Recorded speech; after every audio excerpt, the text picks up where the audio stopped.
Item ಯಾವುದೇ ಇರಲಿ try ಮಾಡಿ ಆಚಿ ಚಿಕನ್ ಮಸಾಲಾ. ಆಚಿ ಚಿಕನ್ ಮಸಾಲಾ. ಡಿಕೆ ಶಿವಕುಮಾರ್ಗೆ ಕೂಲಿ ಸಿಗುತ್ತಾ? ಹೈಕಮಾಂಡ್ ಕೊಟ್ಟ ಮಾತಿನಂತೆ ನಡೆದುಕೊಳ್ಳುತ್ತಾ? ಮಾತಿನ ಬಗ್ಗೆ ಡಿಕೆ ಶಿವಕುಮಾರ್ ಎಷ್ಟೆಲ್ಲ ವಿಚಾರಗಳನ್ನು ಹೇಳಿದ್ದಾರೆ ನಿಮಗೆ ನೆನಪಿರಬಹುದು. World power is world power ಅಂತೆಲ್ಲ ಮಾತಾಡಿದ್ದಾರೆ. ಕಾಂಗ್ರೆಸ್ ಹೈಕಮಾಂಡ್ ಈ ವರ್ಲ್ಡ್ ಅನ್ನ ಹೇಗೆ ನೋಡುತ್ತೆ ಅನ್ನೋದನ್ನ ನೋಡ್ಬೇಕಾಗತ್ತೆ. ಡಿಸಿಎಂ ಡಿಕೆ ಶಿವಕುಮಾರ್ ಅವರಿಗೆ ಕೂಲಿ ಸಿಗುತ್ತಾ ಅನ್ನೋ ಪ್ರಶ್ನೆನ ನಾವು ಅವರಿಗೂ ಕೂಡ ಕೇಳಿದ್ವಿ. ಅವರು ಸದ್ಯಕ್ಕೆ ಮುಗುಳು ನಗೆ ನನ್ನ ಈ ಕ್ಷಣದ ಉತ್ತರ ಅನ್ನೋ ದಾಟಿನಲ್ಲಿ ಹೋದ್ರು. ಹೈಕಮಾಂಡ್ ಇವ್ರ ವಿಚಾರದಲ್ಲಿ ಏನ್ ಚಿಂತನೆಯನ್ನ ನಡೆಸ್ತಾ ಇದೆ? ಪ್ರಬಲ ಸಮುದಾಯದ ಹಿನ್ನೆಲೆ ಇದೆ, ಸಂಘಟನೆ, ಕಷ್ಟ ಕಾಲದಲ್ಲಿ ಪಕ್ಷವನ್ನ ಅಧಿಕಾರಕ್ಕೆ ತಂದುಕೊಟ್ಟಂತಹ ಕ್ರೆಡಿಟ್ ಕೂಡ ಇವರಿಗಿದೆ, ಮತ್ತು ಸೋನಿಯಾ ಗಾಂಧಿ ಅವರ ಅನುಕಂಪದ ಅಲೆ ಕೂಡ ಇವರ ಕಡೆಗಿದೆ ಅಂತ ಹೇಳ್ತಾ ಇದ್ದಾರೆ. ಅನುಕಂಪ ಇವರಿಗೆ ಹುದ್ದೆಯನ್ನ ದೊರಕಿಸಿ ಕೊಡುತ್ತಾ ಅನ್ನೋದೇ ಈ ಕ್ಷಣದ ಕುತೂಹಲ. ಬಟ್ ಪಟ್ಟಂತೂ ಹಿಡಿತಾ ಇದ್ದಾರೆ ಡಿಸಿಎಂ ಡಿಕೆ ಶಿವಕುಮಾರ್. ಎಷ್ಟರ ಮಟ್ಟಿಗೆ ಆ ಪಟ್ಟನ್ನ ಹಿಡಿತಾರೆ ಅನ್ನೋದ್ರ ಮೇಲೆ ಎಲ್ಲವೂ ಕೂಡ ಅವಲಂಬಿತವಾಗಿದೆ. ಈಗಾಗಲೇ 3 ವರ್ಷ ಆಗೋಗಿದೆ. ಇನ್ನುಳಿದ ಅಟ್ಲೀಸ್ಟ್ 22 ತಿಂಗಳಿಗಾದ್ರೂ ನಾನ್ ಮುಖ್ಯಮಂತ್ರಿ ಆಗಬೇಕು ಅನ್ನುವಂತಹ ಮಹತ್ವಾಕಾಂಕ್ಷೆಯೊಂದಿಗೆ ದೆಹಲಿ ಫ್ಲೈಟ್ ಅನ್ನ ಹತ್ತಿದ್ದಾರೆ.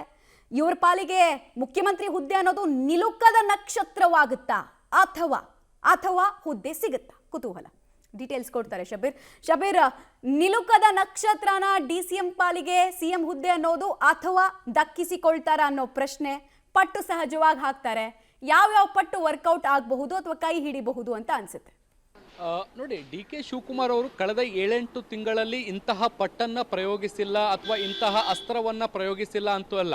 ಎಲ್ಲ ಆಯಾಮದಲ್ಲೂ ಎಲ್ಲ ದೃಷ್ಟಿಕೋನದಲ್ಲೂ ಕೂಡ ತಮ್ಮದೇ ಆದಂತಹ ಸ್ಟ್ರಾಟಜಿಯನ್ನು ಮಾಡ್ಕೊಂಡು ಬರ್ತಾ ಇದ್ದಾರೆ. ಮುಖ್ಯವಾಗಿ ರಾಜಕೀಯ ಒತ್ತಡವನ್ನು ಸ್ಥಾಪಿಸೋದ್ರಿಂದ ಹಿಡಿದು ದೈವಶಕ್ತಿಯ ಬೆಂಬಲವನ್ನು ಪಡೆಯೋದ್ರಿಂದ ಹಿಡಿದು ಎಲ್ಲ ಹಂತದಲ್ಲೂ ಕೂಡ ಪ್ರಯತ್ನಗಳನ್ನ ಮಾಡ್ತಿದ್ದಾರೆ. ಹೇಗಾದರೂ ಮಾಡಿ ಮುಖ್ಯಮಂತ್ರಿ ಆಗಲೇಬೇಕು ಅನ್ನುವಂತಹ ಮಹದಾಸೆಯನ್ನು ಅವರು ಹೊಂದಿದ್ದಾರೆ. ಸೊ ಹಾಗಾಗಿ ದೆಹಲಿ ಲೆವೆಲಲ್ಲೂ ಕೂಡ ಬಹಳಷ್ಟು ನಾಯಕರನ್ನ ಆಪ್ತ ವಲಯದಲ್ಲಿ ಅವ್ರ ಜೊತೆಗೆ ಮಾತುಕತೆಯನ್ನು ನಡೆಸುವಂಥದ್ದು ಮತ್ತು ತಮ್ಮ ಪರವಾಗಿ ವರಿಷ್ಠರ ಮುಂದೆ ಮಾತನಾಡಿಸುವಂಥ ಪ್ರಯತ್ನಗಳು ಕೂಡ ಈ ಹಿಂದಿನಿಂದಲೂ ಕೂಡ ಮಾಡ್ಕೊಂಡು ಬಂದಿರುವಂಥದ್ದು.